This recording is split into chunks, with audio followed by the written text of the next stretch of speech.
Ya, Assalamualaikum warahmatullahi wabarakatuh. Waalaikumsalam warahmatullahi wabarakatuh. Kita ada perubahan ini ya, mahasiswanya berubah ya, yang di kelas ini. Ada yang mengundurkan diri, ada yang masuk baru. Ya, Iya, Pak.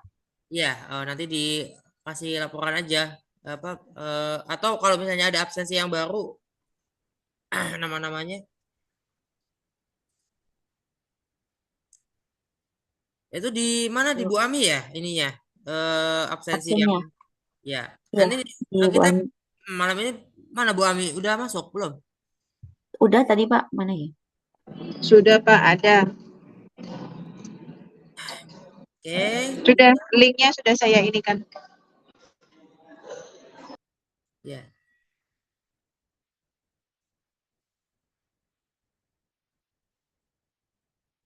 Oke, ini kita bicara yang tradisi Barat modern ya, dari Pancasila. Jadi ada ya ideologi-ideologi yang berasal dari pemikiran Barat modern ya yang sekular, yang masuk ke dalam Pancasila menjadi bagian atau tersintesa apa ke dalam Pancasila. Bung Karno berkali-kali menyampaikan bahwa Pancasila itu menjadi sintesa, menjadi jalan tengah. Kedengeran ya? Terdengar, Pak. Jalan tengah antara eh, apa? Antara Declaration of Independence ya, deklarasi kemerdekaan Amerika Serikat dan manifesto komunis. Jadi dua dua gagasan besar dalam dua dokumen besar ini, yang manifesto komunis ya dari Marx dan Engels, kemudian eh, deklarasi kemerdekaan Amerika Serikat itu disempurnakan menurut Bung Karno dengan adanya Pancasila. Atau lebih tepatnya dengan adanya Piagam Jakarta yang kemudian menjadi pembukaan Undang-Undang Dasar Negara Republik Indonesia 1945. Perlu diingatkan bahwa Undang-Undang Dasar kita setelah amandemen itu namanya bukan lagi UUD 1945 tapi UUD NRI Negara Republik Indonesia. Jadi dalam bahasa Inggrisnya State Constitution ya, State Constitution ada state-nya. Bukan lagi Constitution of 1945 tapi State Constitution of the Republic of Indonesia of 1945. Jadi ada perubahan nama ya, yang tapi tidak mengubah angka tahun, tidak mengubah angka tahun dan tidak mengubah pembukaan. Kenapa pembukaan tidak diubah? Karena pembukaan ini memiliki sifat yang sakral. Nah, kita eh, perhatikan ya ragam pemikiran dan ideologi Barat modern ya. Tradisi filsafat Barat modern itu dimulai dari Cartesius ya, itu sejaman dengan Mulla Sadra. Kemudian ada John Locke dan Rousseau ya dengan gagasan Trias Politica, kontrak sosial. Oh, dan Montesquieu ya, sorry, ada lagi Montesquieu juga ya. John Locke, Rousseau dan Montesquieu ya dengan Trias Politica, dengan kontrak sosial. Kemudian ada Adam Smith dengan gagasan kapitalisme. Nah, kemudian Marx dan Engels ya dengan komunisme.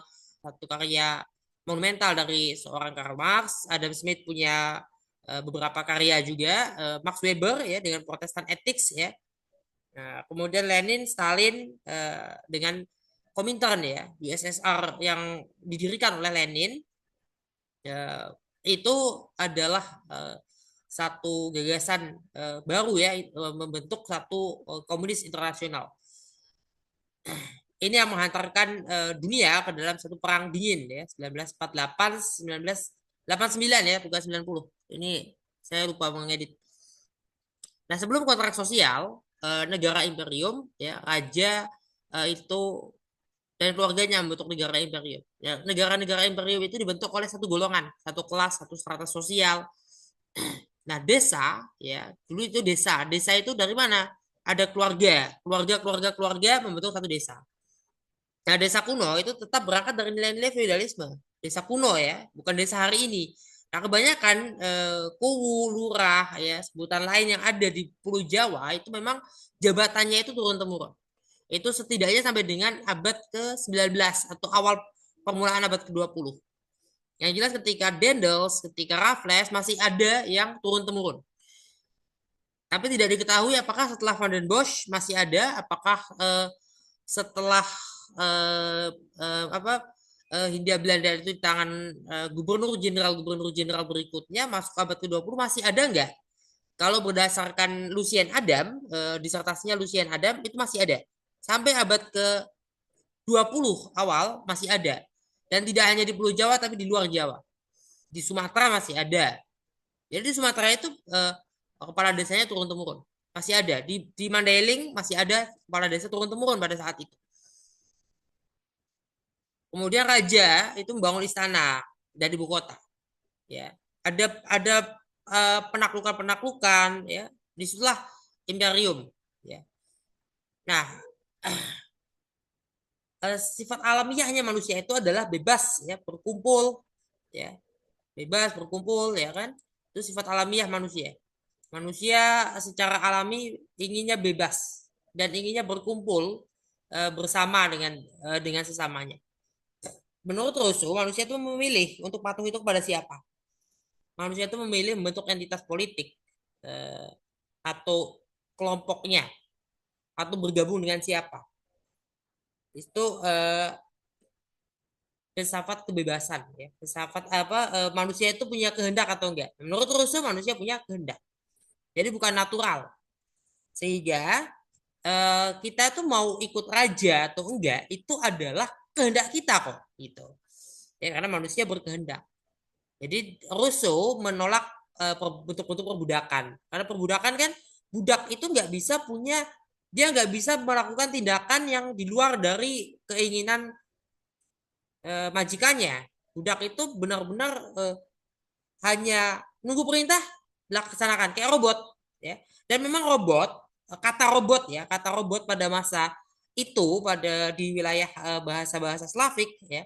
Robot itu yang menjadi akar kata dari kata robot yang sekarang kita pahami adalah memang robot bermakna budak. Ya, di negara-negara Slavik itu ya budak gitu. Kemudian terjadi perubahan kata di sana. eh, kita bangsa-bangsa lain menyerap kata robot, ya sama seperti bangsa-bangsa Eropa menggunakan Slav, ya. Untuk slave budak itu berasal dari bangsa Slavik, penyebutan terhadap bangsa Slavik waktu itu. Tapi perbudakan, ya, itu eh, intinya adalah perbudakan itu eh, tidak alamiah, ya. Dan itu ada apa namanya bergantung pada tradisi masing-masing bangsa dan juga dibentuk, ya, oleh manusia. Jadi manusia menurut Rousseau pada aslinya bebas, pada aslinya berkumpul, pada aslinya memilih. Jadi pilihan.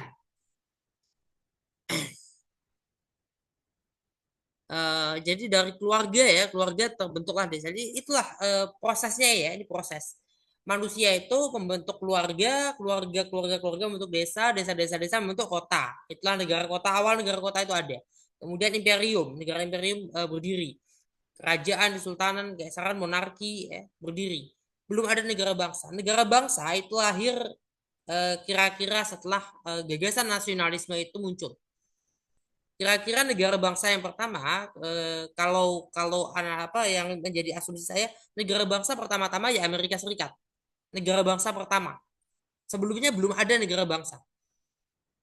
Dan negara bangsa itu ada kesatuan, ada federal. Kalau nomenklaturnya masih kadang banyak yang sama, ya, dengan namanya masih provinsi, ya. Kanada itu pakai istilah provinsi nomenklaturnya. Negeri, ya, di Malaysia negeri. Di mana state atau negara bagian. Pada dasarnya state kan artinya negara. Nah, itu eh, negara-negara subnasional. Berbeda dengan di kesatuan, ya. Kalau kesatuan itu semua pemerintahan lokal.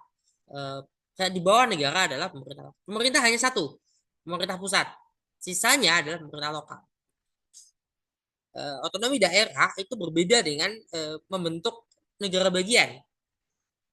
Negara bagian itu masing-masing punya landasan filosofis, punya Otonominya lebih luas ya, bukan otonomi lagi, tapi kedaulatan ke dalam. Kedaulatan ke dalam. Karena kedaulatan ke dalam berarti misalnya gini ya, misalnya nih, kalau negara bagian ya, saya negara bagian Jawa Barat ya, kita ini di negara bagian Jawa Barat ya, misalnya. Kalau ada sesuatu tindakan di negara bagian Jawa Barat adalah tindak pidana, dilarang di negara bagian Jawa Barat. Tapi di negara bagian Jawa Tengah itu boleh. Ya, kalau itu kejadiannya di negara bagian Jawa Tengah, sekalipun kita orang Jawa Barat melakukan, itu nggak apa-apa. Boleh, nah itu. Karena apa? Sistem pidananya berbeda. Sistem perdananya berbeda misalnya kayak gitu. Itu negara federal. Kalau negara yang kesatuan enggak, sistem pidananya satu, perdatanya satu, ya, undang-undangnya satu.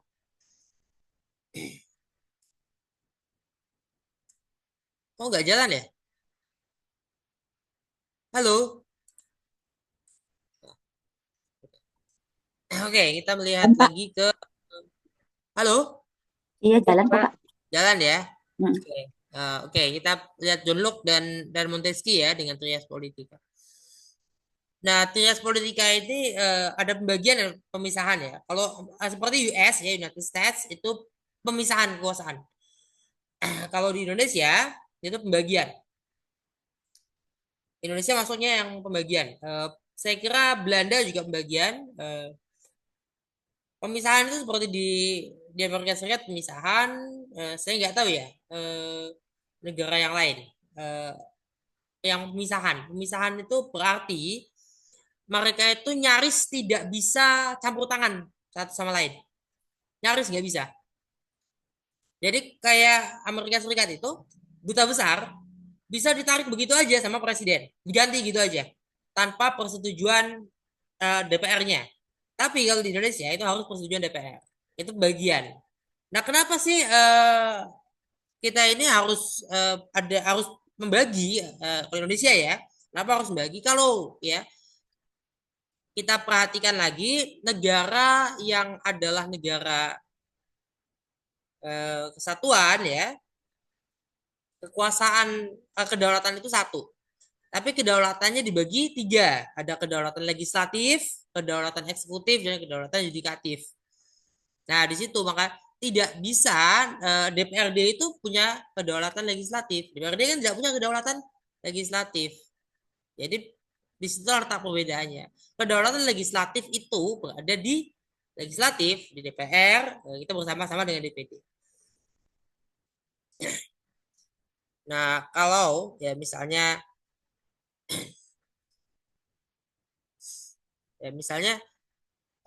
DPRD itu punya punya ini sendiri ya, gagasan sendiri untuk membentuk satu peraturan daerah itu masih dalam lingkup lokal, pemerintahan lokal, tidak boleh melanggar undang-undang, tidak boleh bertentangan dengan perda yang satu dengan perda yang lain, kan seperti itu. Nah, kekuasaan menurut John Locke itu dibagi tiga, tapi bagi yang ketiganya itu federatif. Ini perbedaannya. Sedangkan Montesquieu menggunakan yudikatif. Kekuasaan mempertahankan undang-undang. Kekuasaan kehakiman, kekuasaan pembentukan undang-undang, kekuasaan pelaksanaan eksekutif, pemerintahan. Tuh. Nah, kemudian kita bahas satu persatu ya. Timur atau blok timur ya. Kalau berdasarkan berdasarkan dari perang dingin ya kemarin. Perang dingin itu kan kita lahir perang dingin ya. Saya lahir 1986 itu kan perang dingin. 89 selesai. Yang lahir setelah 1989 itu sudah tidak lagi di era perang dingin. Jadi yang mulai lahir 90 itu mulai lahirnya sudah pasca perang dingin.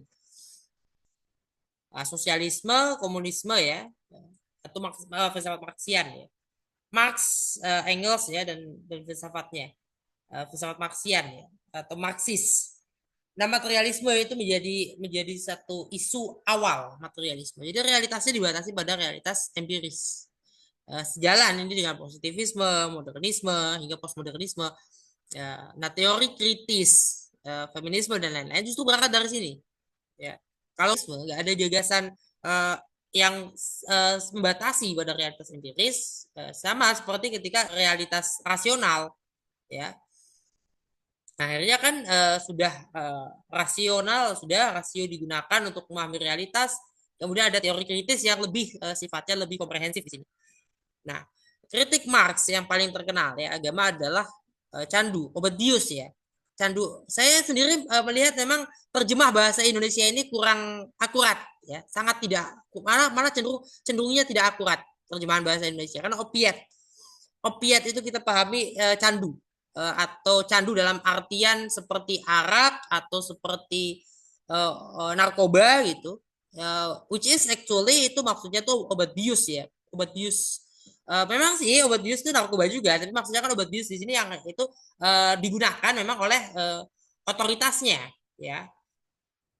Jadi agama kan yang menjadikan agama candu itu justru para ini sendiri ya, para otoritas agama sendiri melalui ajaran-ajaran yang mencoba menenangkan massa, ya.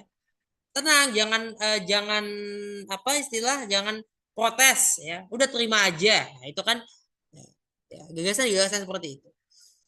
Nah, Lenin kemudian membawa ini dari komunisme. Sama sekali tidak terpisah atau menjadi satu yang sangat fundamental. Nah, gagasan politik Marxis ya, yang lain adalah masyarakat tanpa kelas dan diktator proletarian. Jadi nggak diktator proletarian. Hari ini masih ada komunisme, tapi diktator proletarian sudah nggak ada. Jadi kalau ditanya, kita nanya si Jinping ini, apakah dia percaya dengan adanya diktator proletarian? Enggak. Dia akan jawab nggak percaya. Dia sudah tidak lagi percaya dengan diktator proletarian. Jadi dia tidak mau menganggap dirinya diktator proletarian itu, karena nggak ada. Jadi kalau komunis ya pasti sekuler ya, tapi kemudian harus ingat bahwa kalau komunis pasti sekuler ya, sekuler itu bisa ya, bisa itu kan berarti bisa enggak ya, bisa membawa ke anti agama, tapi yang anti agama tentu tidak perlu bermakna komunis. Ini penting untuk memisahkan mana komunisme mana ateisme, karena ateisme itu bicara teologi, bicara keyakinan, tapi kalau komunisme itu bicara filsafat.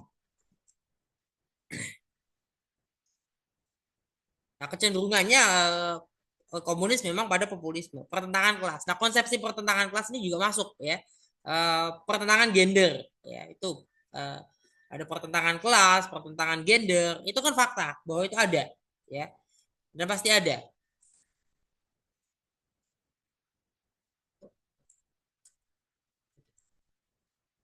Nah, Lenin menegaskan sikap anti agama ya, tapi mau awalnya condong ya, mau bukan awalnya, tapi mau itu menjadi satu pemimpin PRC ya, People Republic of Soviet sepanjang Perang Dingin. Nah, Deng Xiaoping menjadikan gagasan baru.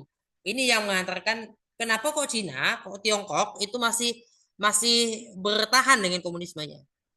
Dia gagal gerakan demokrasi di sana tuh gagal, tapi nggak total gagalnya, nggak gagal total nggak, tapi gagal lah pokoknya. Tapi kalau dibilang gagal total enggak,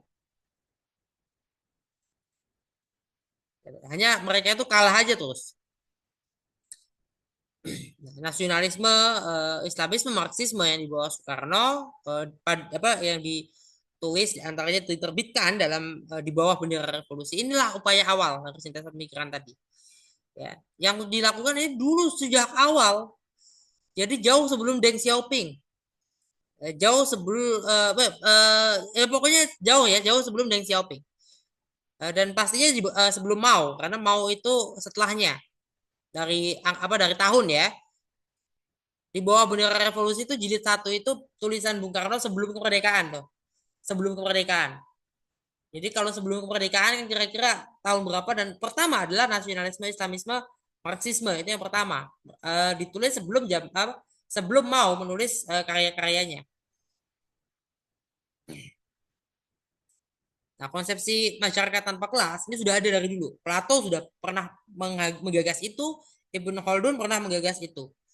Dan itu berlanjut terus. Sampai hari ini ada konsepsi masyarakat tanpa kelas. Nah, gagasan yang sangat sebetulnya lebih dekat ke liberalisme, tapi mensintesa antara liberalisme dengan sosialisme.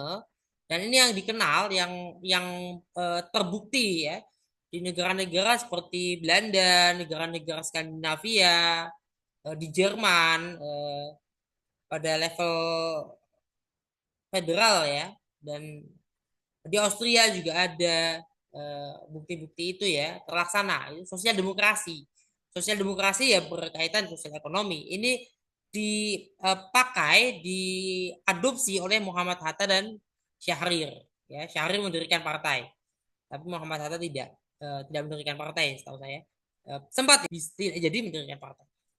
Nah, kalau komunisme di Indonesia itu kan tokoh Indonesia yang eh, apa ini ya salah satu tokoh komunis Indonesia yang gagasannya sedikit banyak berbeda ya dibanding tokoh-tokoh komunis lain ya, Tan Malaka ya, keilmuan.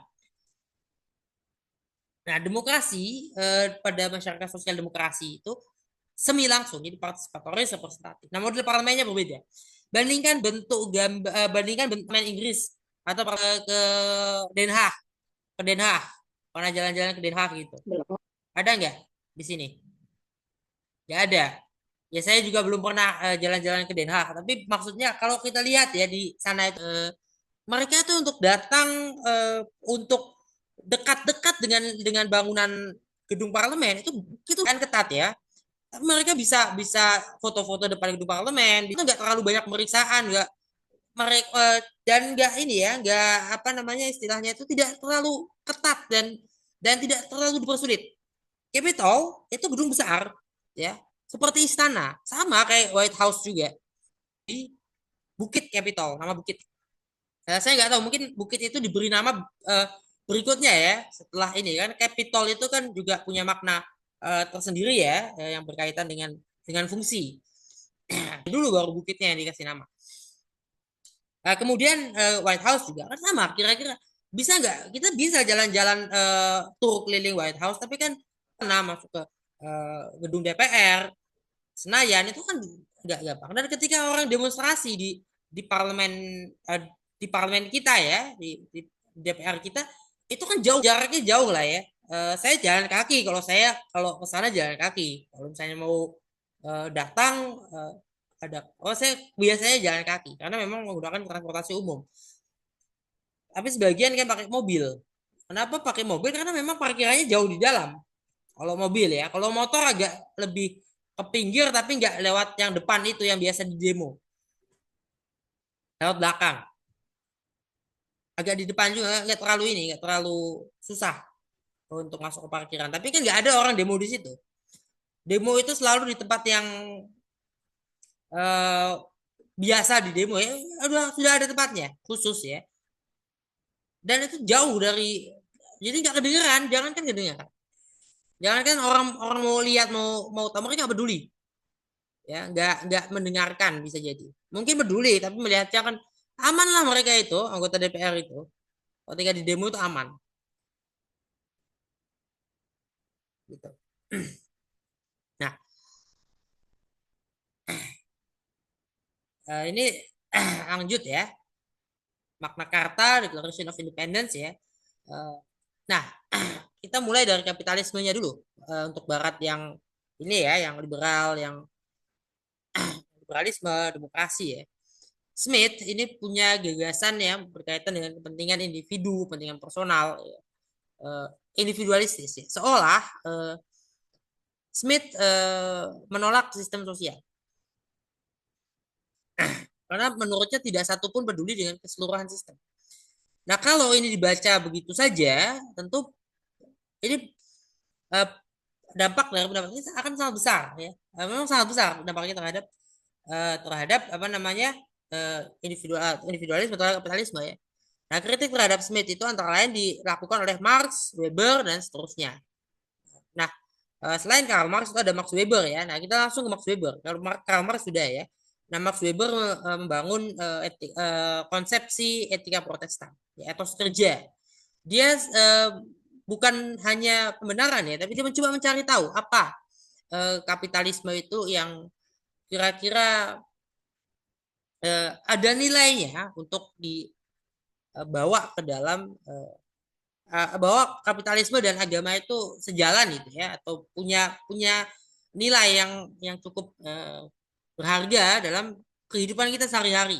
Etika Protestan itu berkenaan dengan etos kerja. Etika Protestan itu sangat berkenaan etos kerja, ya. Etos kerja, kita rajin, kita disiplin itu. Nah, kritik Max Weber ini kritik ya terhadap Marx dan sebelumnya Smith. Ya. Nah, demokrasi liberal menghendaki persaingan bebas. Inilah mulai ada pasar bebas. Tapi kebebasan beragama juga tentunya dipegang dan didukung penuh.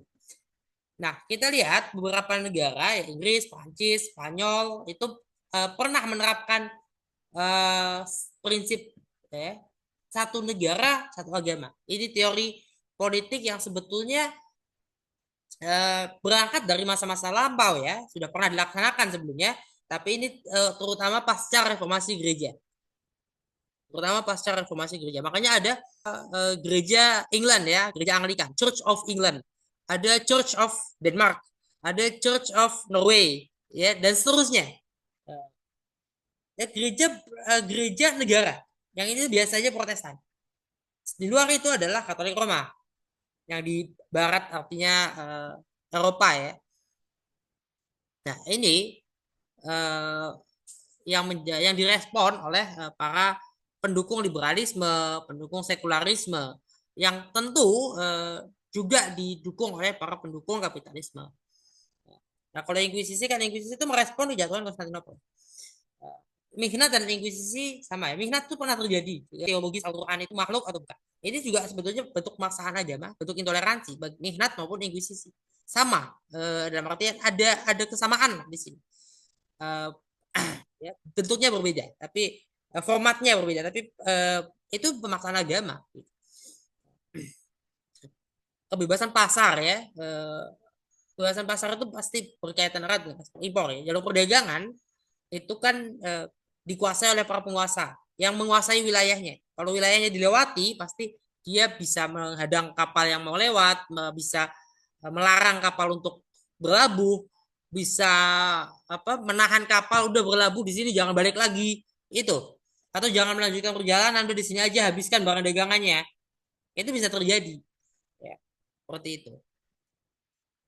Misalnya dengan jatuhnya Konstantinopel, kebutuhan Eropa itu butuh cengkeh, butuh rempah-rempah Nusantara, butuh rempah-rempah dari India dan Asia Tenggara ya, maksudnya anak benua ya, dari Asia Selatan, dari Asia Tenggara begitu banyak rempah-rempah dibawanya ke Eropa itu kan melalui Konstantinopel antara lain, atau melalui Laut Tengah, Mediterania.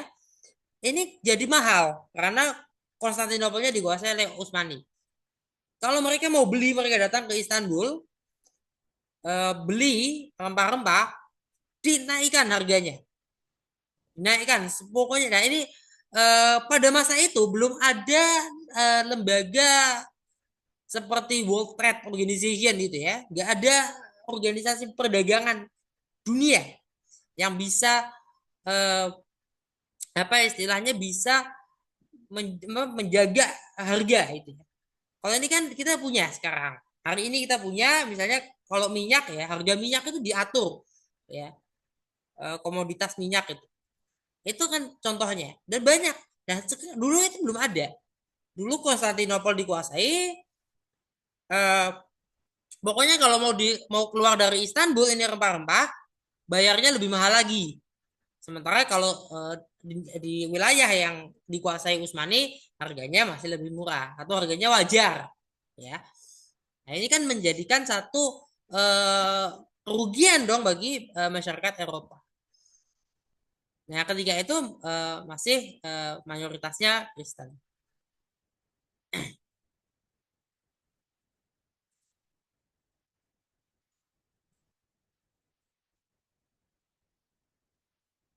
Nah, kalau di Eropa daratan kebanyakan demokrasi liberal ya, bahkan liberal ekstrim, tapi mereka juga umum mengikuti konsep-konsep negara kesejahteraan. Nah, sekularisme ya. Nah, sekularisme ini sudah jelas ya, demokrasi dan kebebasan beragama ya. Sekularisme menaruh agama di ruang privat, pemisahan pemisahan ya, pemisahan, bukan distingsi, ya, bukan membedakan agama dengan negara. Nah, kalau substansialisme agama dan negara itu dibedakan, tapi tidak dipisah begitu saja. Negara demokrasi itu menjamin hak sipil, hak persepsi identitas, hak beragama, hak berekspresi. Amandemen kedua Konstitusi Amerika Serikat, ya, kalau saya baca amandemen kedua Konstitusi Amerika Serikat itu sangat sangat ini ya dengan kebebasan beragama. Jadi negara itu nggak boleh ikut campur sama sekali, total. Nah ini menjadi persoalan sebetulnya, karena negara tidak boleh membantu maupun melarang. Negara hanya ngasih izin. Sehingga wajar kalau agama di Amerika Serikat itu sangat mudah untuk ada agama baru, ada sekta baru ya. Bahkan ada nabi baru. Itu. Politik akomodasi teorinya Bahtiar Effendi ini ya erat ya dengan kebebasan beragama. Kalau teorinya politik akomodasi kan harusnya bukan hanya Islam saja, tapi agama-agama lain juga. Nah, ini prinsip yang diambil dari Magna Carta, dari Declaration of Independence, ya kesetaraan, kebebasan, ya pembatasan kekuasaan. Jadi kekuasaan itu dibatasi. Itu yang disebut konstitusionalisme. Raja juga merupakan subjek hukum. Kemudian presiden juga dibatasi kekuasaannya.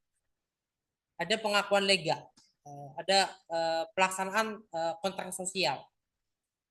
Nah, di era Perang Dingin ya, 1948, 1989 itu ya dunia dibagi dua, tiga itu dengan yang tidak memihak ya. Nah, blok barat itu menyuarakan ya tentang kebebasan, tentang demokrasi, kesetaraan, tapi juga menyuarakan negara kesejahteraan. Blok timur, komunisme, kolektivisme ya, masyarakat tanpa kelas. Ini yang menjadi alat menarik dong ya, ada masyarakat tanpa kelas. Tapi menguasai alat produksi gimana? Alat produksi itu apa aja? Pabrik, sawah, ladang, itu alat produksi itu. Ya. Sehingga jadi kalau negara komunis itu kita nggak usah nyari kerja, negara yang mencarikan kita pekerjaan, tapi negara menyediakan pada kita pekerjaan, yang kemudian ya udah pasar itu penting ya, kebebasan pasar itu kita boleh memilih, ini kan enggak, artinya kan udah kamu eh, bersihkan jalan, padahal orangnya pengen jadi dokter, pengen apa ya kan bisa apa, kemudian kerjanya itu enggak. Sehingga kan sekolektif itu, setanpa kelas itu, sehingga menyebabkan ada persoalan. Ini profesionalismenya kemana? Kalau profesional, kita selain dibayar kan juga ada kita ini punya keahlian apa, kerjanya ya sesuai dengan keahlian kita, sesuai dengan kemauan kita. Kemauan itu bukan kemauan asal ya, tapi kemauan yang memang sejalan gitu. Kita bisa, kita mau, dan kita realistis dengan itu. Nah, itu kan nggak diterima di timur, di blok timur dengan komunisme kolektivisme. Nah, kalau di barat kan kita bebas. Tapi karena kebebasan itu juga pasar bebas, sehingga contohnya di Amerika Serikat itu sangat sangat luar biasa ketika pemilu. Nah, menurut Bung Karno itu demokrasi model barat sangat merusak. Merusak itu dari segi banyak menggunakan cara-cara yang menurut Bung Karno itu nggak enak gitu. Dalam komunis ya masih ada pengaruh agama. Ya, sebetulnya dimanapun ya agama tidak bisa hilang. Sekalipun di Uni Soviet, di Republik Rakyat Tiongkok, ya sama. Dalam pemikiran liberal juga begitu, sekular ya. Tetap agama itu tetap memberikan sumbangsihnya secara keilmuan, secara semangat ya, spiritual itu tetap ada. Nah, pemikiran Barat modern ini memberikan pengaruh filsafat maupun pandangan dunia Pancasila. Misalnya apa? Ada demokrasi, keadilan sosial, nasionalisme. Kita ini nasionalismenya apa sih? Kalau nasionalisme religius itu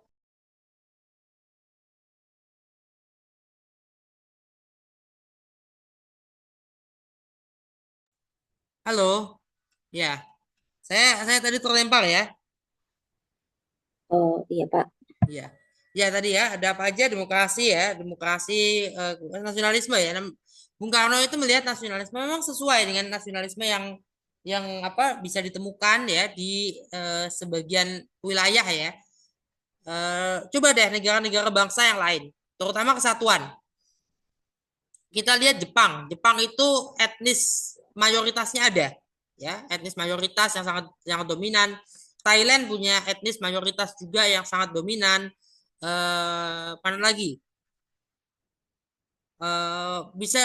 Bisa kita catat ya, mungkin di dunia ini kalau yang saya tahu kan Filipina dan Indonesia ya. Indonesia dengan Filipina itu sama, multikultural dari segi etnis. Tapi agama menjadi pemersatu di Filipina, Katolik menjadi pemersatu. Kenyataannya begitu. Kenyataannya kan mereka lebih banyak ya Katoliknya, sangat dominan. Indonesia juga begitu, Islamnya sangat dominan. Sehingga ini menjadi faktor pemersatu. Nah, situlah kenapa nasionalisme religius itu ada. Nasionalisme religius itu ya kayak gitu. Faktor pemersatunya adalah agama. Kalau nasionalisme etnis, ya faktor pemersatunya etnis. Di sana mayoritasnya etnis yang sama atau ras yang sama. Nah, kalau sipil itu yang penting kita punya kewarganegaraan. Maka gini, di Amerika Serikat, misalnya kalau seseorang itu warga negara Amerika, itu ketika misalnya bermasalah dengan hukum, dia tidak boleh misalnya dipukul oleh pejabat oleh petugas yang memeriksa, yang menginvestigasi, nggak boleh dipukul, kecuali dia mukul duluan. Jadi kalau eh, kita ini warga negara Amerika itu, kalau kita ditangkap diinterogasi, yang menginterogasi kita itu nggak boleh mukul duluan, kecuali apa kita mukul duluan, baru boleh dipukul, karena bales namanya. Tapi kalau dia nggak mukul, kita nggak boleh mukul yang memeriksa itu, yang menginvestigasi. Yang menginvestigasi tidak boleh mukul. Karena itu apa? Karena itu warga negara. Nah, kalau misalnya saya warga negara Indonesia, saya bermasalah dengan hukum di Amerika Serikat, eh, boleh polisi Amerika mukulin saya? Boleh, silakan. Bukan warga negara, gitu loh. Jadi polanya begitu. Lihat apa? Paspornya apa? Jadi nggak peduli dengan warna kulit di sini. Tapi mereka punya itu sangat-sangat ekstrim ya. Kalau yang kayak itu sangat ekstrim ya. Amerika Serikat tuh bisa dikatakan ekstrim. Itu kan nggak baik juga ya. Kita kan nggak boleh ya menolong apa namanya nggak boleh ya ketika bangsa lain terus mau digebukin boleh kan nggak gitu ya caranya. Tentu itu melanggar HAM ya. Eh, dan itu fakta mereka. eh, tapi kita ini lebih lebih jelek sebetulnya karena sebagian aparat kita bisa juga mukulin orang bangsa sendiri. Ya, itu kan kenyataan ya. Nah, ini menjadi satu ciri ya. Kalau negara nasionalismenya itu nasionalisme sipil yang digunakan hanya dokumen-dokumen kita. Udah. Kalau kita sudah menjadi bangsa Indonesia, jadi berpaspor Indonesia, berKTP Indonesia itu sudah menjadi bangsa Indonesia. Jadi sebangsa.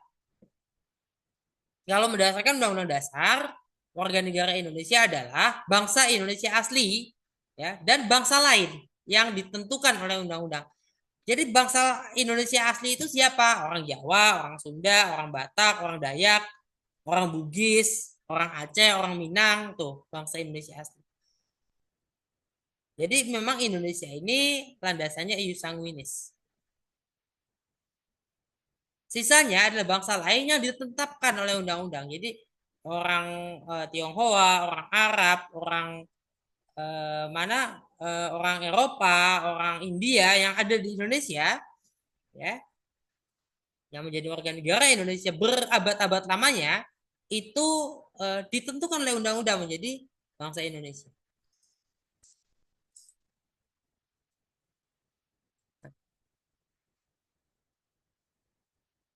Kemudian kan prinsip kesetaraan ya, kesetaraan keadilan ya, hukum, hukum sipil, kodifikasi, hukum pidana, perdata itu ya. kerakyatan bukan populisme ya. Kerakyatan coba, kita share lagi. Ini enggak ada. Oh, ini.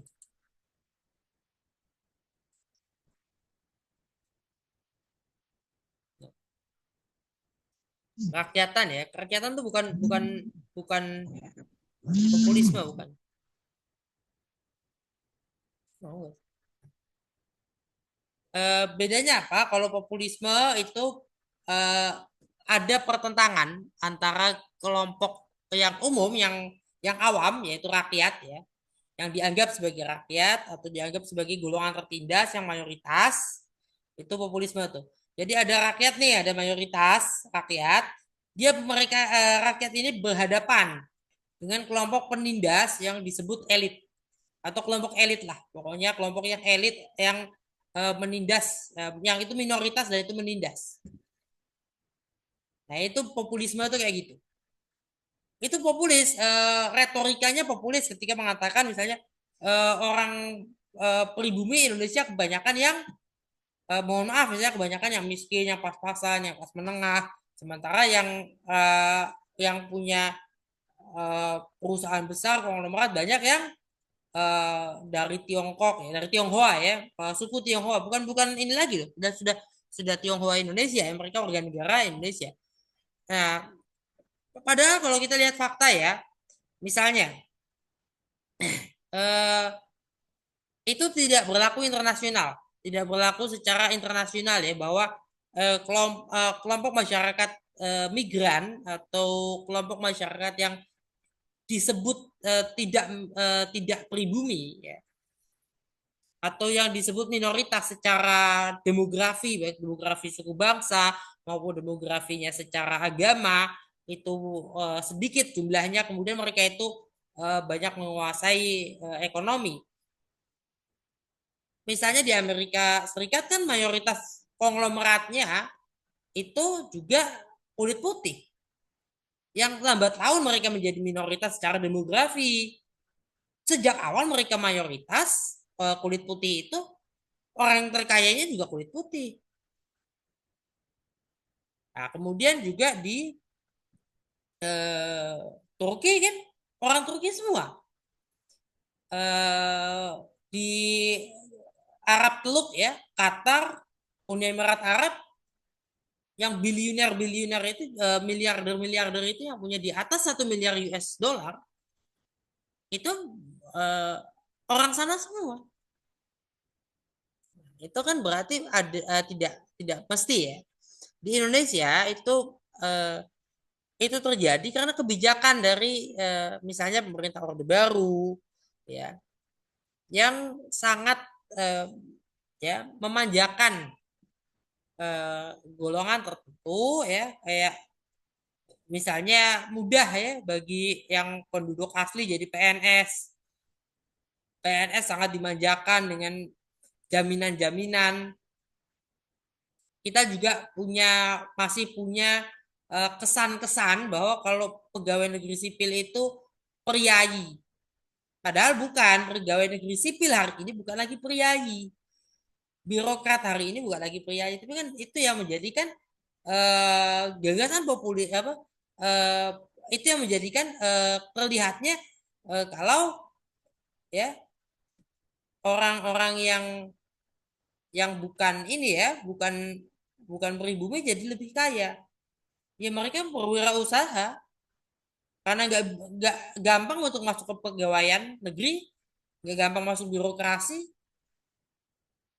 Kalau diperhatikan kekayaan Sultan Jogja, kekayaan para bupati Jawa pada masa lampau, zaman kolonial itu lebih besar dari kekayaan orang-orang Cina.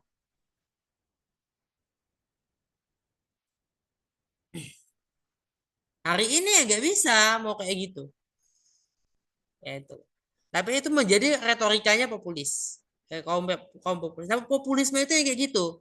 Populisme itu menempatkan mayoritas rakyat sebagai ya golongan tertindas. Mayoritasnya dari mana? Mayoritasnya dari agama atau dari etnis atau dari something else ya. Eh, kalau kita pelajari ya, populisme di Indonesia itu menunjukkan atau yang digambarkan adalah pertentangan antara, ya masih gak jauh beda lah dengan yang dilakukan oleh Bung Karno sebetulnya. Bung Karno itu juga melakukan itu, tapi tidak sama dengan yang dilakukan di hari ini. Ada konteks yang berbeda. Pada masa itu Bung Karno bicara penjajah, memang ada orangnya. Maka Bung Karno mengatakan kan perjuangan kita hari ini kan lebih berat. Karena yang dihadapi bangsa sendiri.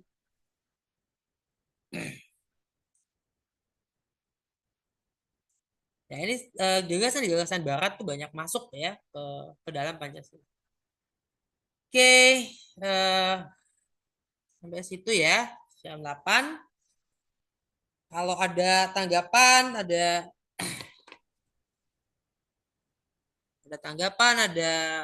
pertanyaan, Ada pertanyaan, Pak. ya? Ada pertanyaan? Ada, Pak. Ya, silakan. Tadi kan Bapak membahas tentang sistem politik, sistem ekonomi ya. Eh, saya cuma mau, menurut saya, sistem ekonomi maupun sistem politik tidak banyak berpengaruh pada realita kehidupannya. Jadi kita kan katanya sistem ekonomi Pancasila, tidak liberal, tidak pula sosialistik. Tapi pada kenyataannya di sini itu monopoli ekonomi dilegalkan, insentif maupun subsidi untuk rakyat kecil dihilangkan. Ini kita kesenjangan sosial dan ekonominya tinggi banget kan Pak. Indonesia ini menempati peringkat 10 negara paling timpang kesenjangan ekonominya. Dan negara paling miskin urutan ke-91. Sedangkan di dunia ini cuma ada 195 negara, Pak. Nah, terus tapi orang-orang terkaya juga adanya di sini. Itu kelihatan banget jadinya. Nah, dengan kesenjangan seperti ini, pemerintah tuh tidak pernah membela kepentingan rakyat seperti yang diamanatkan undang-undang. Dengan dihilangkannya insentif di bidang pendidikan, sekarang kuliah itu kan cuma bisa untuk orang kaya ya. Kuliah di universitas terbaik-terbaik di Indonesia itu hanya bisa dimasuki oleh orang-orang yang punya duit. Begitu juga dalam sistem politik. Money politik itu udah jadi rahasia umum. Jadi tidak bisa jadi kepala daerah jika dia tidak punya modal, gitu kan Pak. Jadi sebenarnya saya tuh bingung ngapain ya kita ngomongin tentang sistem ekonomi, sistem sosial yang kita anut maupun negara-negara lain anut di dunia. Padahal itu tidak banyak berpengaruh karena kenyataannya pejabat publik, pejabat politik kita ketika menghasilkan kebijakan atau policy itu tidak pernah menjiwai, tidak pernah mempertimbangkan bahwa kita adalah bukan negara liberal. Kita sama aja, kebijakan politiknya itu sama dengan Amerika dan negara-negara liberal lainnya gitu loh Pak. Malah lebih mendingan mereka, kan mereka sih masih punya belas kasih kepada kalangan menengah ke bawah. Jadi banyak subsidi yang mereka lakukan untuk kalangan menengah ke bawah. Sedangkan Indonesia itu sedikit-sedikit itu sudah mulai mengharuskan kalangan menengah ke bawah itu untuk mandiri. Pajaknya disamakan dan harganya juga disamakan. Sedangkan pendapatannya jauh berbeda. Jadi menurut Bapak, apa untungnya kita itu punya sistem ekonomi Pancasila? Keuntungan secara realitanya. Ya. Kita masukkan ekonomi Memberikan nanti. policy kebijakan jika itu tidak sesuai dengan jiwa Pancasila. Ya sebenarnya apa realitanya jiwa Pancasila itu nyatanya apa gitu Pak? Kan terlalu mengawang-awang banget berjiwa Pancasila yaitu sila ke-1 sampai ke-5, tapi itu nggak tercermin dalam undang-undang daerah maupun undang-undang nasional. Yang paling kelihatan itu kan monopoli kapitalisme ekonomi kan Pak. Itu Ya. kelihatan banget. Saya ngobrol kemarin Pak sama tukang ayam ya. Itu tuh sekarang tuh sulit banget. Tukang ayam itu Pak, peternak ayam itu sekarang dimonopoli Pak. Nggak ada peternak UMKM. Semuanya itu peternak besar. raksasa semua yang bosnya itu ada di Jakarta semua. Di sini ya. Petani, Ya. peternak-peternak, iya peternak daerah itu mati semua, Pak. Sekarang mereka jadi Grab semua, Gojek semua. Padahal tadinya mereka peternak, itu jumlahnya nggak satu. Itu baru di Jakarta, Pak. Baru di Jawa, belum di kota-kota, di pulau-pulau lain. Jadi memang eh, kayaknya sudah saatnya gitu rakyat Indonesia tuh marah. Udah saatnya kita tuh revolusi besar-besaran gitu karena negara itu sudah menuju ke jurang kehancuran kalau dibiarkan kayak gini terus. Terima kasih ya, Pak.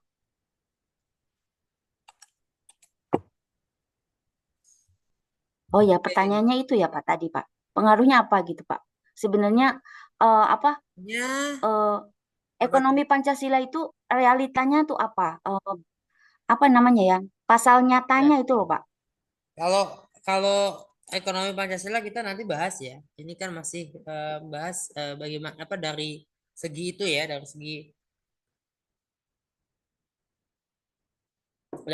dari tradisi Barat yang kita ambil ya. Ya, konsep negara kesejahteraan itu diambil dari Barat ya. Itu punya Barat. Sosial demokrasi itu dari Barat. Dan itu kenapa Bung Hatta menyatakan bahwa demokrasi Pancasila itu ada sosial demokrasinya, ada sosialismenya, sosialisme Barat. Kemudian ada kolektivismenya, kolektivisme yang dimaksud ya gotong royong, yaitu apa gotong royong itu? Gotong royong itu ya barter. Kalau menurut Kuncoro Ningrat ya, gotong royong itu ya barter. Kemudian ada Islam. Islam di sini etika Islam yang ajaran Islam yang berkaitan dengan keadilan Tuhan ya. Divine, divine justice ya. Keadilan Tuhan dan kemudian juga tentang persaudaraan manusia, persaudaraan universal manusia. Ini tiga sumber ini yang menjadi rujukan. Kalau Bung Karno itu membawa lapisan-lapisan peradaban. Dan memang lapisan-lapisan peradaban itu betul ya. Lapisan-lapisan peradaban di Nusantara itu bisa dimaknai tidak bisa dimaknai secara kronologis. Itu bukan kronologi. Ya, bukan lapisan-lapisan yang sifatnya kronologis. Kalau misalnya dari pra-indianisasi ke indianisasi mungkin ya ke masanya Hindu-Buddha, pra-indianisasi memang setelah adanya kerajaan Hindu, kerajaan Buddha, berarti pra-indianisasi sudah bisa dikatakan sudah berhenti. Ya, bisa Putus, dikatakan putus, Pak. sudah berhenti. Tapi itu pun masih masih debatable karena masyarakat Dayak itu masih hunter gatherer Oh, ketika suaranya ini, Majapahit itu Pak. sudah ada. Sebagian masyarakat Dayak masih hunter gatherer, belum belum ada eh, apa orang Dayak eh, masih ada orang Dayak yang hunter gatherer, masih berburu, itu masih ada di mana di itu di apa di Kalimantan ya di Borneo. Pas lagi sih.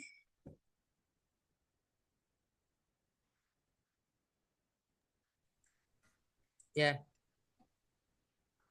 tadi ya masih masih ada yang hunter gatherer antara apa namanya? Antara tadi apa di Borneo ya di masyarakat Toba juga sebagian masih hunter gatherer ketika Majapahit artinya bisa jadi memang benar-benar tidak ada bisa dikatakan sebagai lapisan itu bersifat kronologis jadi pra-indianisasi, indianisasi atau Hindu Buddha ya kerajaan Hindu Buddha Islam itu ada yang terjadi bersamaan di satu wilayah bersamaan dengan sudah masuk ke level apa sudah masuk ke lapisan berikutnya ketika ada di wilayah lain. Jadi tidak merata soalnya, tidak merata, tidak bersamaan.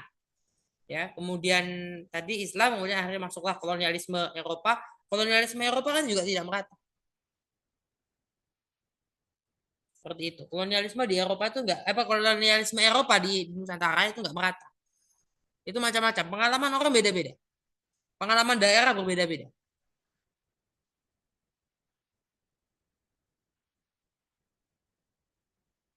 Masing-masing punya punya pengalaman. Yang lain-lain pengalamannya satu sama lain. Nah, tadi ya konsep negara kesejahteraan itu sangat sangat diinginkan oleh Bung Hatta.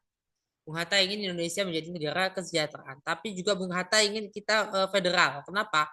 Karena Bung Hatta melihat federalisme itu mudah mudah untuk sebuah negara kesejahteraan di Indonesia.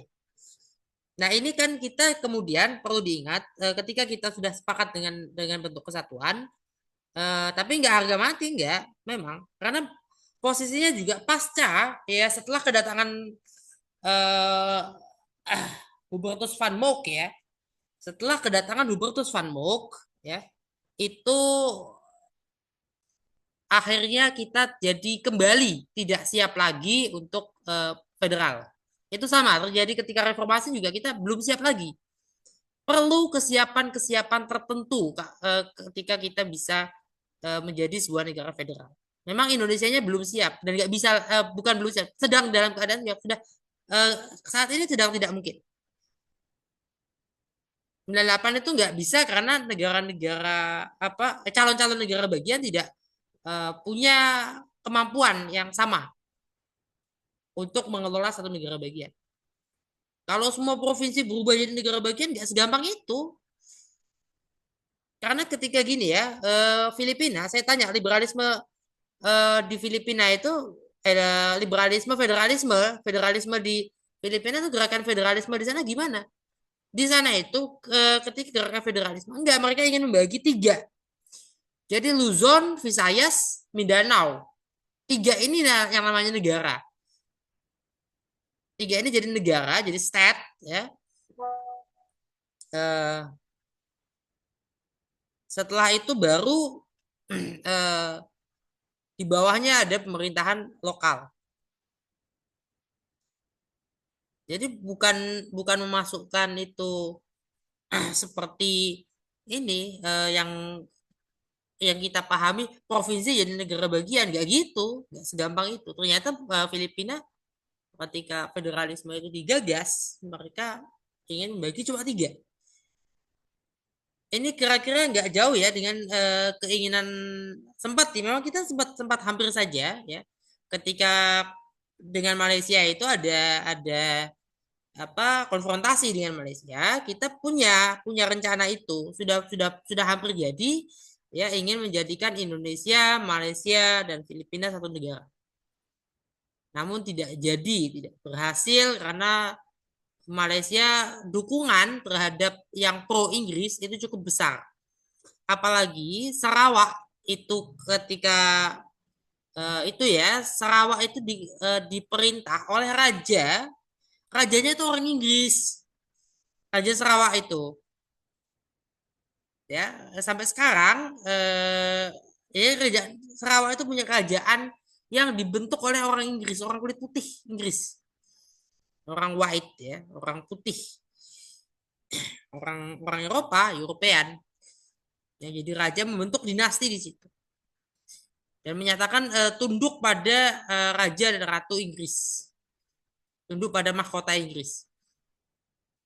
Itu kan tentunya dengan demikian masyarakat Sarawak yang nggak bisa, masyarakat Sarawak itu ketika mengetahui oh kok Sarawak mau gabung, ditawari gabung, mereka mau gabung aja, kecuali yang yang menolak tuh biasanya malah justru yang komunis.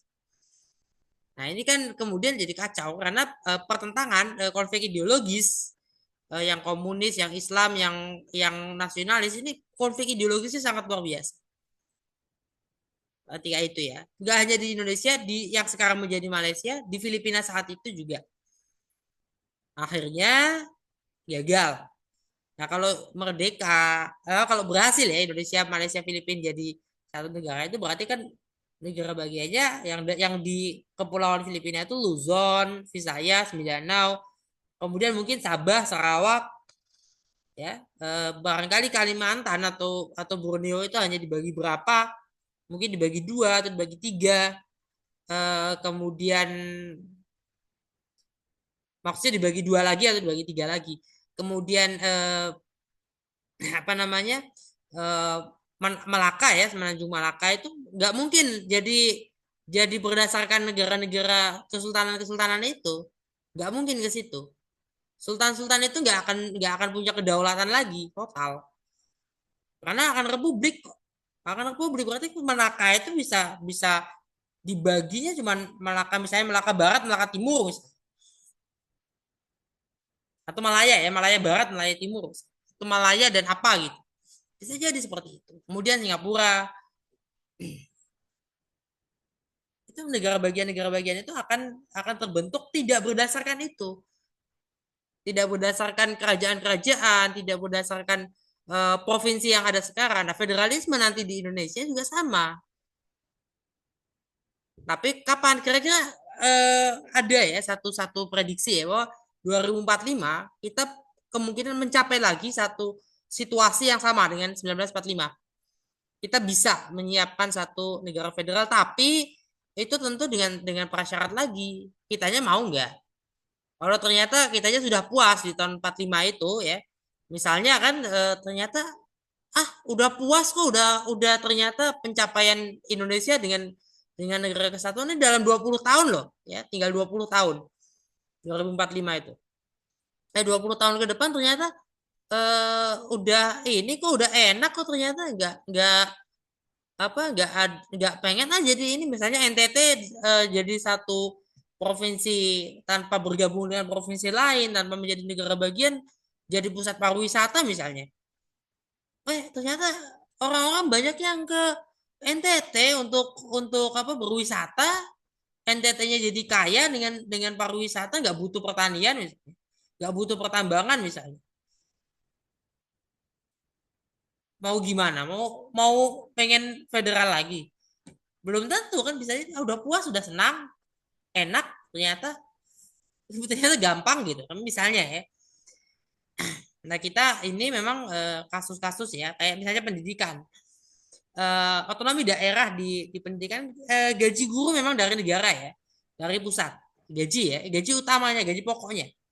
Tapi kalau tunjangan-tunjangan itu kan Pemprov harus ngasih, Pemkap, Pemkot ya, kalau di kota Cirebon Pemkotnya harus ngasih. Kalau Pemkotnya seperti kota Cirebon ya, atau seperti kota Tangerang Selatan ya, atau Pemprovnya seperti Jawa Barat, seperti Banten, Pemprovnya seperti Sumatera Utara, agak mending lah. Atau DKI Jakarta ya, daerah khusus sekarang ya, daerah khusus Jakarta. Tapi kalau yang kayak NTT itu provinsi Pemprovnya kira-kira ngasih nggak? Bisa nggak? Mampu nggak untuk memberikan tunjangan-tunjangan sebesar yang diminta oleh negara untuk guru-guru? Ini kan susah artinya. Otonomi daerah tapi bisa menjadi penelantaran. Nah, ketika menjadi penelantaran ya, gerakan upaya untuk federalisasi, gerakan untuk federalisme itu ada. Karena ternyata menjadi penelantaran. Jadi otonomi daerah berubah menjadi federalisasi itu karena itu. Karena ada penelantaran. Ya, PRRI kan dulu begitu. Dari PRRI itu maaf kan Pak, merasa ditelantarkan. Karena merasa Pak, kalau dari ekonomi berubah menjadi federal bukannya tambah parah, Pak? kenapa? Kalau dari daerah ekonomi, otonomi yang sudah kacau aja diubah menjadi federal, negara federal bukannya lebih parah, Pak? Ya, kalau negara federalnya itu NTT jadi negara bagian sendiri, Bu. Tapi kalau NTT-nya negara bagiannya bareng sama NTB, bareng sama Bali, enggak. Lebih makmur gitu maksudnya Ya dibanding kan sekarang. bantu sama Bali, bantu sama NTB. Bali pasti nggak mau gabung sama Nah, NTT, iya, Pak. nggak mau kan gitu. Iya, Ya, satu, rugi dong. saya nggak mau, Bu. Kedua, barangkali aja ada orang NTT yang ini kan, yang apa, yang ingin untuk membantu ya, misalnya ingin apa, yang dari luar datang pulang gitu, kemudian jadi gubernur. Selama ini kan gubernur NTT itu masih itu aja sebetulnya. Jadi pertanyaan dari Ibu Nuris itu gimana, Pak? Iya. Apa namanya dampak nyata gitu kita mempelajari ekonomi Pancasila itu dalam Iya. kehidupan Nah, kalau kalau nyata dampak kita. nyatanya itu yang ada, mungkin dampaknya kalau kita mempertanyakan dampak nyata pelaksanaannya ya. implementasinya bagaimana mau implementasikan? Ya, ya bisa nggak kita Yang menegur? diimplementasikan ya sama ini. Ekonomi Pancasila tuh kayak gimana sih? Ya, kita belum pelajari Iya, ya. Pak, Pancasila. nyatanya. Bung Hatta punya bukunya ya, Ekonomi Sosialis Indonesia. Ya, ya sosial ekonomi, koperasi ya.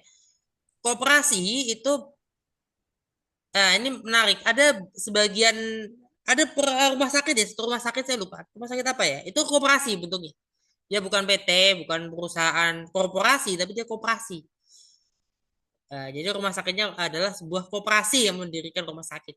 Satu, ada berarti ya, rumah sakit bentuknya koperasi. Itu ada, itu contoh nyata. Jadi itu sangat Pancasila Maksud karena, saya, Hah? maaf Pak, menyela ya. Maksud saya, pemerintah itu sudah melanggar semua sistem ekonomi maupun sistem pendidikan maupun sistem politik, sudah dilanggar semua gitu loh Pak, nggak sesuai Pancasila semua. Terus kita bisa nggak datang ke mereka dan bilang, kalian tuh sudah salah, kalian turun, kalian melanggar. Itu gimana Pak? Bentuk Nah ini nyatanya bahwa ini udah melanggar tuh. bisa nggak ya? Boleh-boleh aja sih. Boleh-boleh Lewat aja. forum DPR MPR kali. Kita bawa ke ranah hukum tuh bisa nggak gitu? Kita bawa Ada, bukti itu nyata ada ya, ada ada. metodenya ya. Ya, kita kan negara Tapi, kita kan punya punya sistem ya. Kita bisa nah, bisa sistemnya gimana? menyampaikan protes, bisa menuntut pemerintah ya.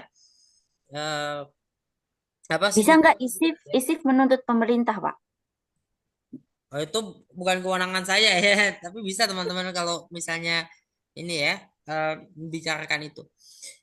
eh Namun ya, memang kita ini punya punya PR besar kalau soal itu ya. Eh, Upaya sintesa. Jadi, apa namanya?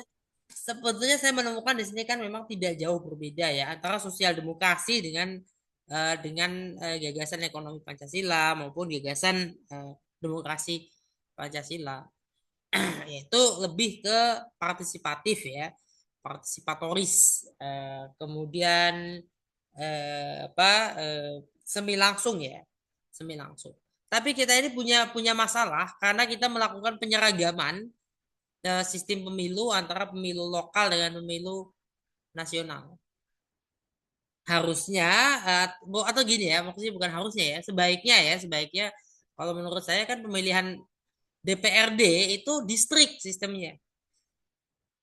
Jadi lebih keras dari pemilihan DPR. Kalau DPRD-nya saja proporsional, ini kan kenyataan. Itu kan teman saya sendiri, Bu Nurisah ya, kejadian di Pamulang, Tangerang Selatan itu teman saya sendiri.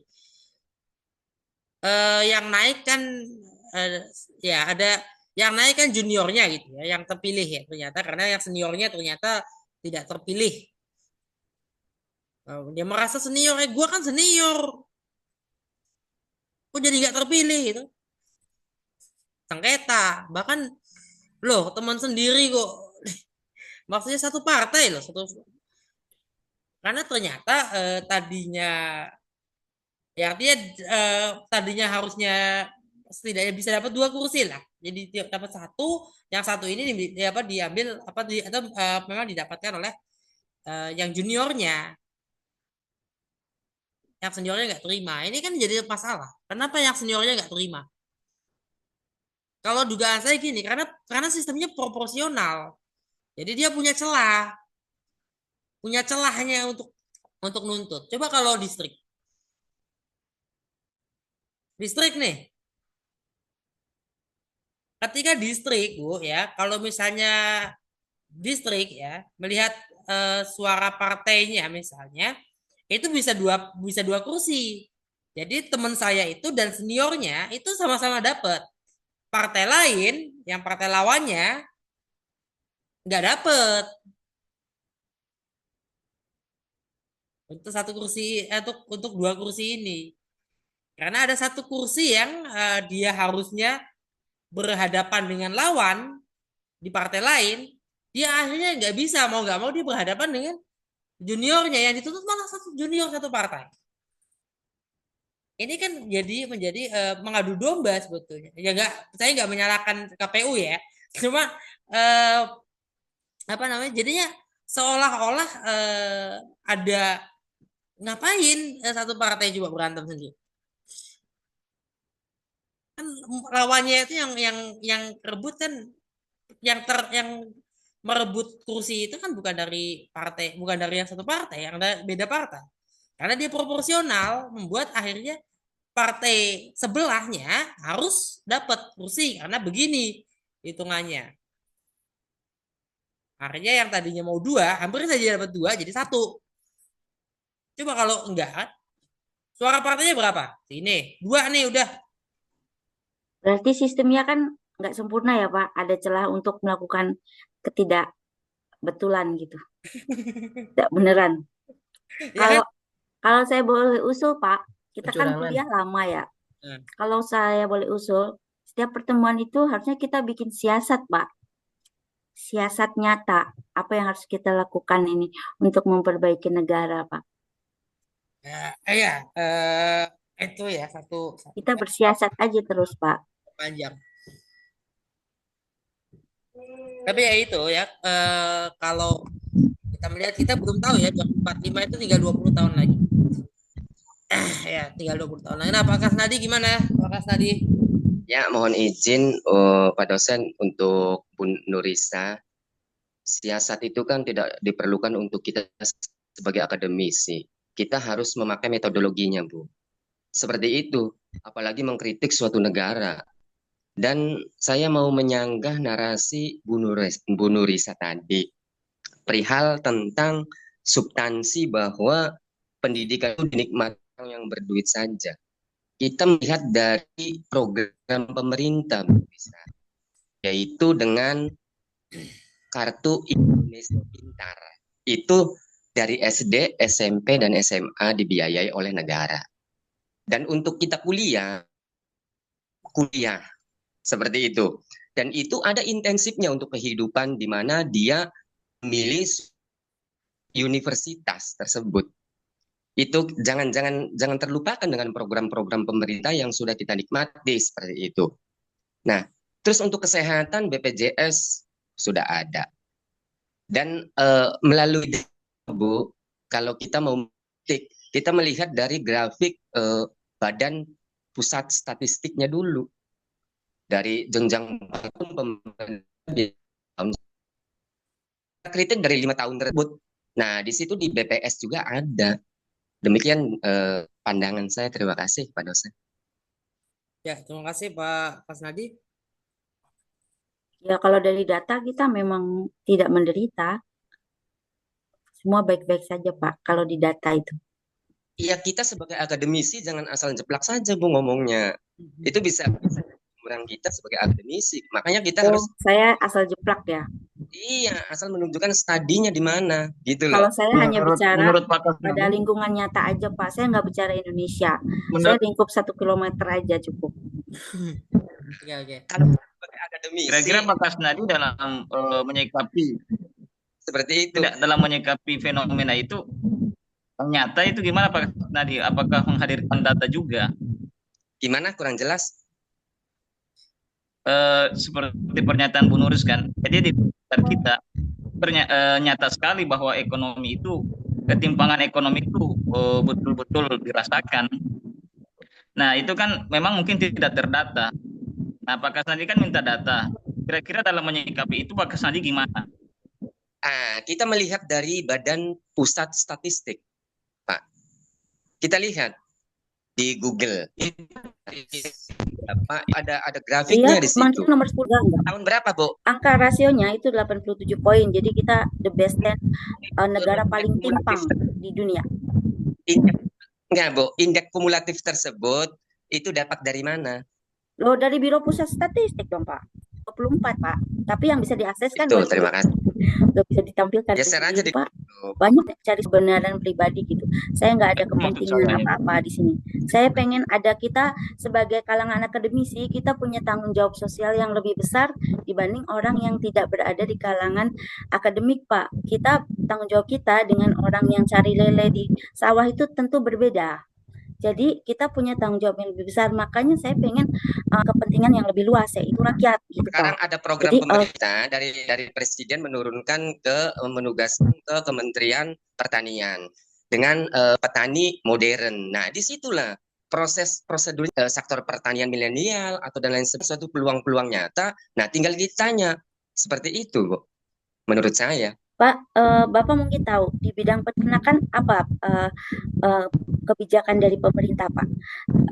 Itu kan Peternak kecil. Ya, halo, halo. ya ya Ini Ya, halo Pak. ya. panjang ini nanti kalau. Oke, ya kita tidak membahas ekonomi Pancasila dulu ya, karena masih membahas dari filsafat Barat yang dipakai atau masuk ke dalam Pancasila.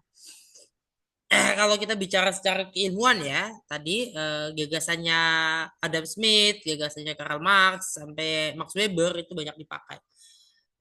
Etika Protestan ini banyak banyak dipakai juga ya. Etika Protestannya Max Weber itu tidak Max Weber ya, bukan bukan Marx ya. Max Weber itu juga etika Protestannya itu cukup cukup ini cukup terpakai ya. Kalau kita melihat misalnya ada dua dua teologi ya. Kalau Muhammadiyah punya teologi Al-Ma'un dan teologi Al-Asr. Itu sangat menunjukkan apa ada sintesa di situ. Karena Al-Ma'un itu dikatakan disimbolkan ya sebagai simbolisasi mewakili ya sosialisme, Marxisme ya. Sedangkan gagasan teologi Al-Azhar itu mewakili kapitalisme, mewakili liberalisme ya. Dan ini menjadi satu satu apa satu upaya ya upaya dari para ulama terdahulu ya para intelijensia Nusantara Indonesia untuk menggagas itu ya. Untuk menggagas atau mensintesakan ya, gagasan-gagasan yang ada dari pemikiran-pemikiran Barat modern. Jadi pemikiran Barat modern itu diterima uh, disintesa, dinasionalisasikan, diulayatisasi, ya. Menjadi satu pemikiran yang otentik. Ya. Makanya kita sampai pada ada Islam transformatif, ada Islam Nusantara, ada Islam berkemajuan, itu gagasan-gagasan yang merupakan upaya sintesa, ya, upaya ulayatisasi dari gagasan lain dari ajaran Islam itu ya, dari ajaran Islam kan ditafsirkan ya dan dipahami dengan merujuk ya pada para ulama terdahulu ya, ulama-ulama dari Hijaz, dari Basrah, dari mana dari Al Azhar ya, Kairo, dari Damaskus ya, yang ulama-ulama itu terbawa lah ya kita mempelajari dari luar kemudian sampai ke Nusantara hari ini kita pelajari kita juga mempelajari pemikiran orang-orang Barat ya mempelajari pemikirannya Adam Smith mempelajari pemikirannya Max Weber ya mempelajari pemikirannya Karl Marx dan lain-lain. Nah, pemikiran-pemikiran itu yang sangat terpakai ya di kemudian hari seperti itu. Nah, kalau nggak ada upaya ada ulayatisasi atau indigenization ya, upaya pribumisasi atas gagasan-gagasan, atas ajaran, atas tradisi-tradisi ya, kita nggak sampai pada apa bangsa kita hari ini. Gitu ya. Ada lagi yang lain?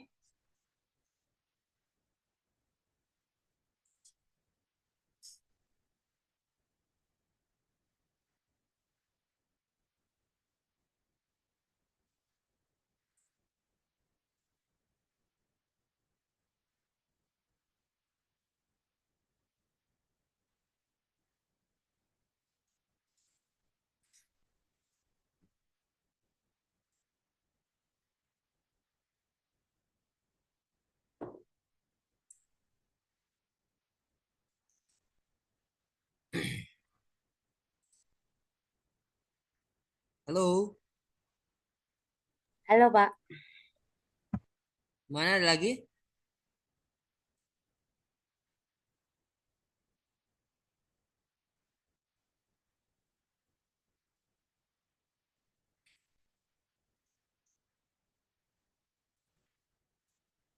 Ada yang baru masuk ya? Pak, Siapa aja? Ada Lisa, Lisa, Febri, ya, Pebi ya, Lisa, Pebi. Ebi. Lisa Pebi mana orangnya? Halo, mana Lisa Pebi man? Ini baru masuk sama sekali. Halo, ada nggak dia nih? Jangan-jangan cuman masuk ini aja? Iya, Nah, Pak. udah di-unmute, Pak. Itu ada, Pak. Ya ada ya. Saya juga baru Dari ngikutin 2 kali, Pak dosen. baru 2 kali. Iya. Ya dari mana? Karena saya baru 2 pekan masuknya. Oh gitu. Jadi ada yang baru-baru 2 pekan ya. Ada yang baru-baru lagi masuk. Bu ya iya. Ya masuk di pertengahan ya. Ya. Oke. Ini teman-teman harus harus apa? Bisa mengejar ketertinggalan.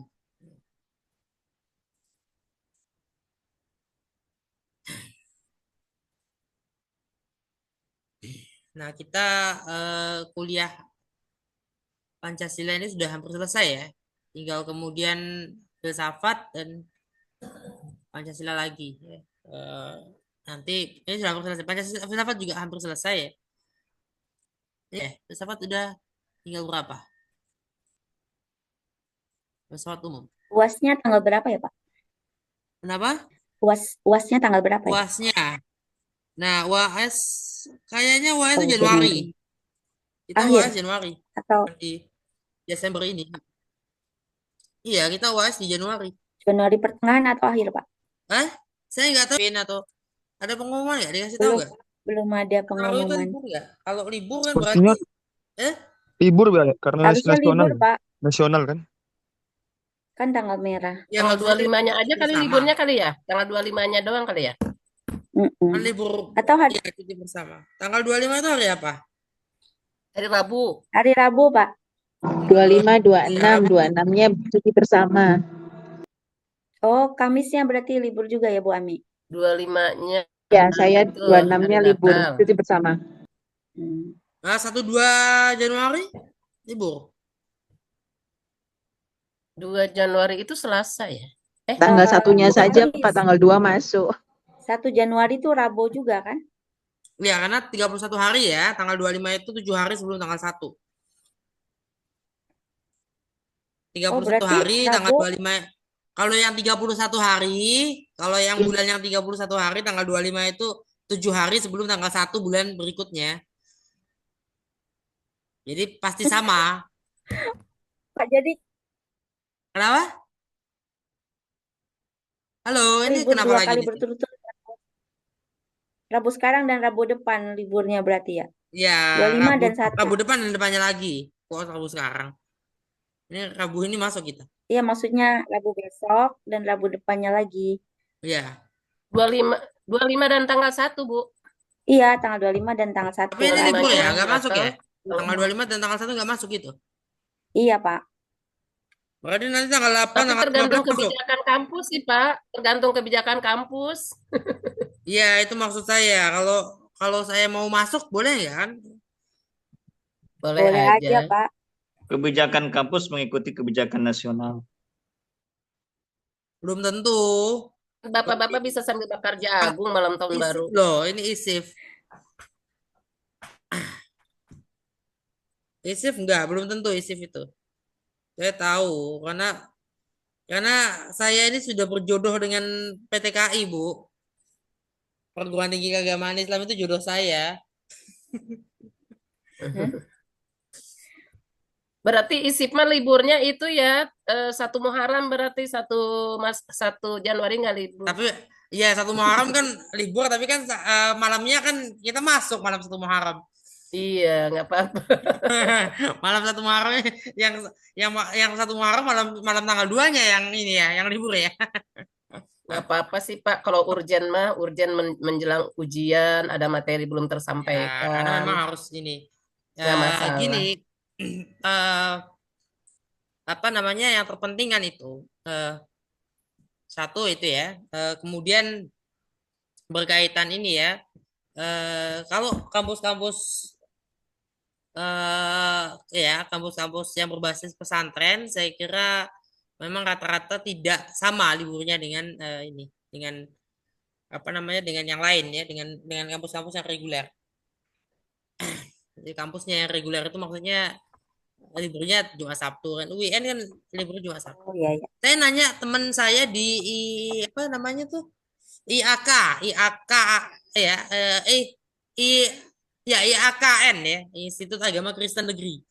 Dia ini saya tanya karena kan Paskah itu pekan ya, Minggu Paskah seminggu ya, maksudnya pekan itu kan week ya. Seminggu apa liburnya nggak dari Senin sampai Minggu, nggak dari Senin ketemu Senin, enggak katanya. Pemerintah menetapkan libur segitu ya segitu udah. Jadi pada Arab kalau Abu-Abu kan sebelumnya jauh agak apa 40 hari sebelumnya. Kalau Abu-Abu kan agak ini sebelumnya ya, Rabu apa Ash Wednesday itu kan eh, jauh ya, berapa hari, sekitar sebulan kayaknya lebih ya. Kemudian kan Paskah itu kan minggunya ya. Paskah itu Minggu Paskah. Sabtu apa namanya ya? Kamis Putih dulu. Rabunya masih ada kegiatan. Kamis Putih, apa Jumat Jumat Agung ya, Jumat Agung, terus Sabtu itu apa sih namanya? Kemudian Minggu Paskah 4 hari. Yang itu kan dimulai dari Kamis berarti kan. Senin, Selasa, Rabunya kan sudah ibadah-ibadah yang lain yang sudah lebih awal ya. Dilaksanakan agak jauh lebih awal. Tapi harus apa sebaiknya kan menurut, kalau kita mau toleransi terhadap agamanya ya kan kita kasih mereka libur itu seminggu dari Senin sampai ketemu Senin lagi. Jadi setelah mereka Paskah itu Seninnya itu mereka masih libur, besoknya Selasanya mereka masuk. Harusnya kan begitu. Ini enggak. Pemerintah menetapkan begitu ya udah. Mereka nerima aja. Ternyata begitu. Jadi ya memang seperti itu. Kenyataannya ya di UIN Jakarta juga saya pernah kok lagi Idul Adha ya. Idul Adha itu kemudian kami koperasi mahasiswa itu ini rapat tahunan, rapat anggota RAT. Rapat anggota tahunan RAT itu habis Idul Adha, hari keduanya besoknya itu RAT yuk, tanggal 11 Zulhijjah. Itu kan lagi potong kurban. Itu kan lagi potong kurban itu. Tanggal 11 Zulhijjah. Itu nggak ada pulang kampung, nggak bisa pulang kampung. Itu pulang kampung gimana? Melanggar hak beragama nggak itu, Pak? Hah? Melanggar undang-undang ketenaga kerjaan nggak, Pak? Tenaga kerjaan ya. Ya kalau di Indonesia sepertinya agak susah disebut melanggar ya. Karena kita ini juga memang banyak Bu ininya libur yang berkaitan agama itu.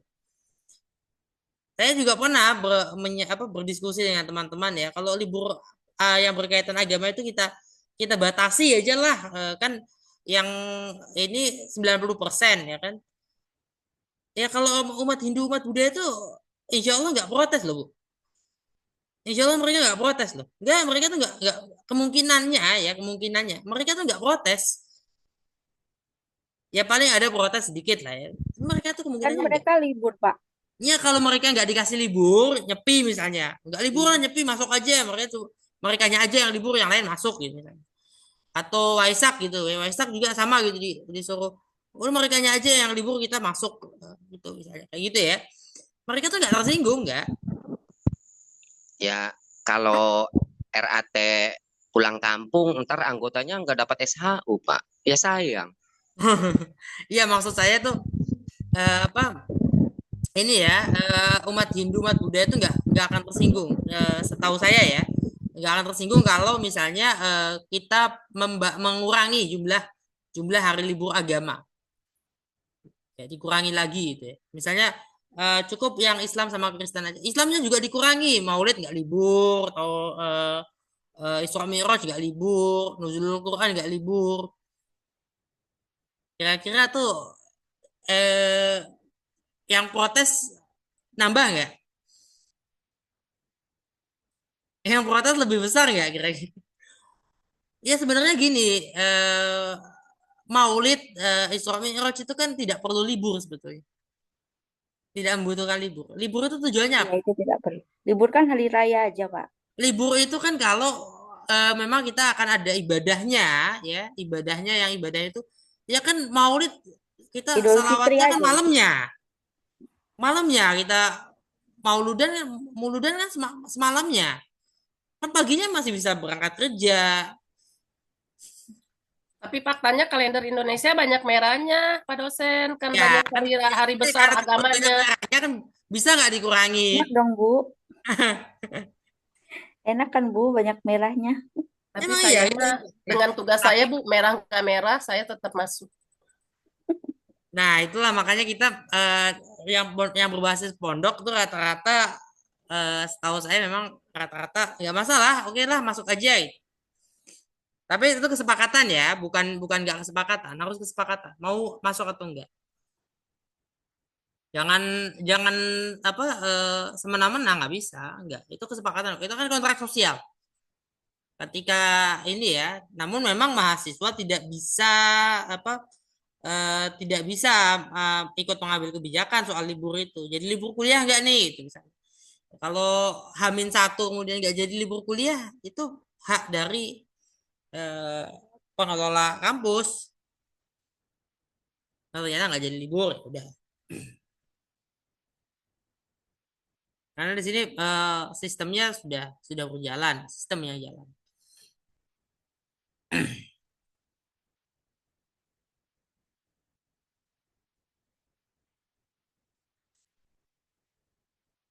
Itu ya. Ini sudah mau Pak dosen, ya Pak Kasnadi. untuk itu kalau seperti ISIP ya, itu masuknya kopertis atau kopertais untuk kita mengecek di PD Dikti.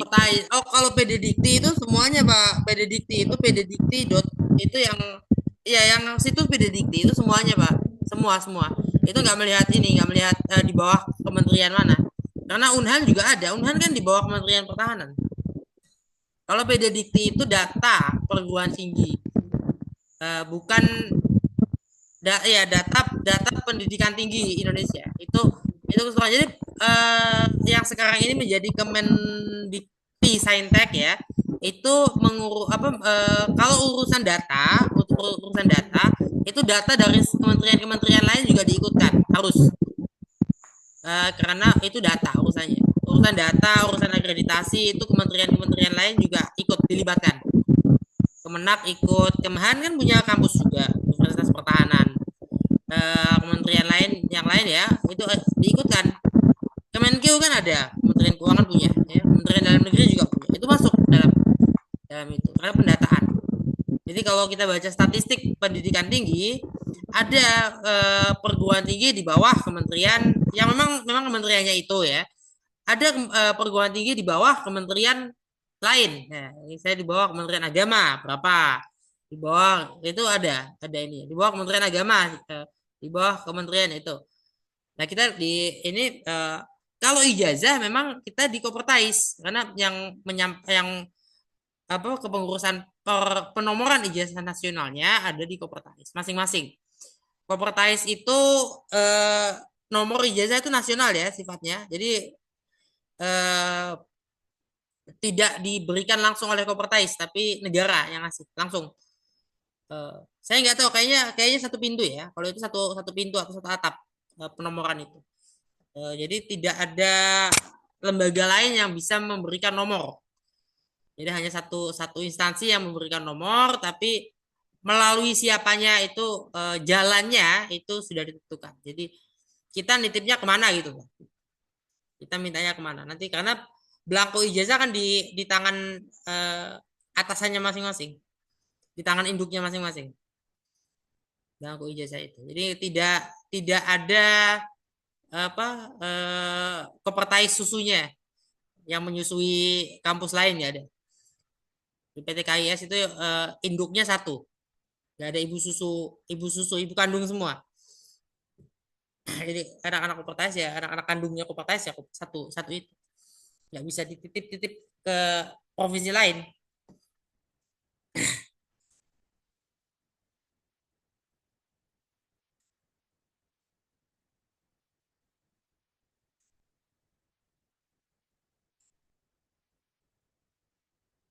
Ya, ada lagi?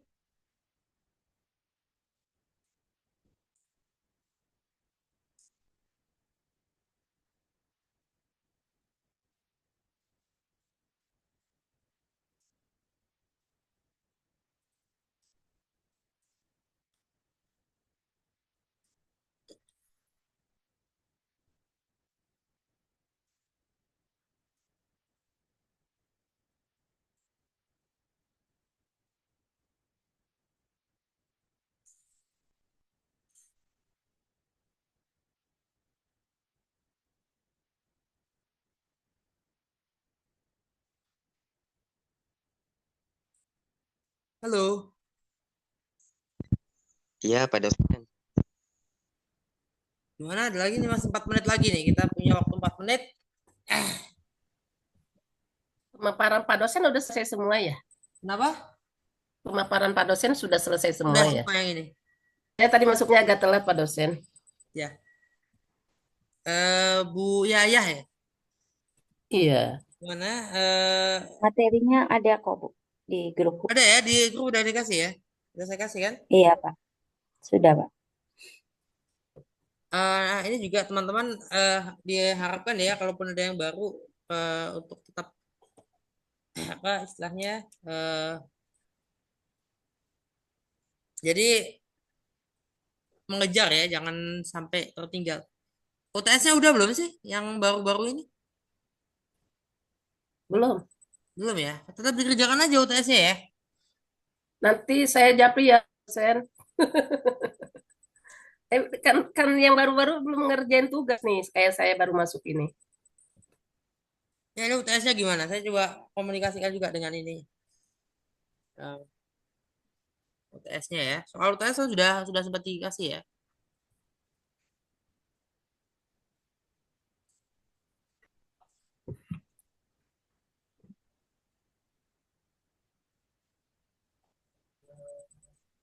Gimana? Ada lagi?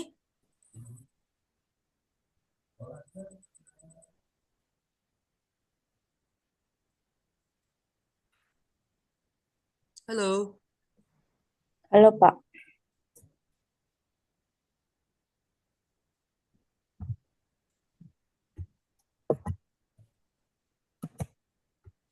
Siapa lagi? Ada yang mau ini berpendapat?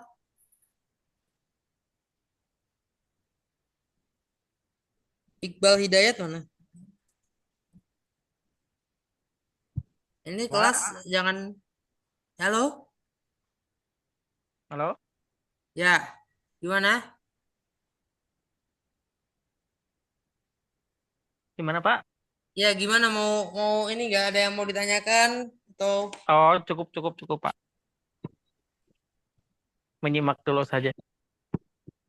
simak dulu? Jadi kita tadi dua dua pertemuan ya untuk Pancasila.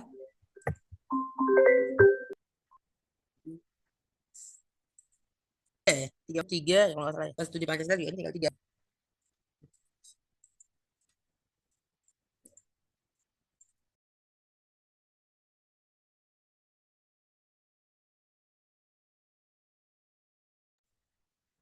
Ya, masing-masing tiga ya mata kuliah apa filsafat umum tinggal tiga pertemuan, tiga sesi. Kemudian di Pancasila juga tinggal tiga sesi. Jadi kira-kira teman-teman kalau bersedia ya kita 2 minggu ke depan ya fokus di tiga sesi dan tiga sesi untuk ya kita lihat nanti ya apakah tiga dan tiga itu bisa dilaksanakan di pekan berikutnya 2 pekan ke depan atau harus menunggu selesai ini dulu ya selesainya Natal dan Tahun Baru itu barangkali ya kita tutup dengan baca hamdalah sama-sama Alhamdulillahirabbil alamin Wassalamualaikum warahmatullahi wabarakatuh.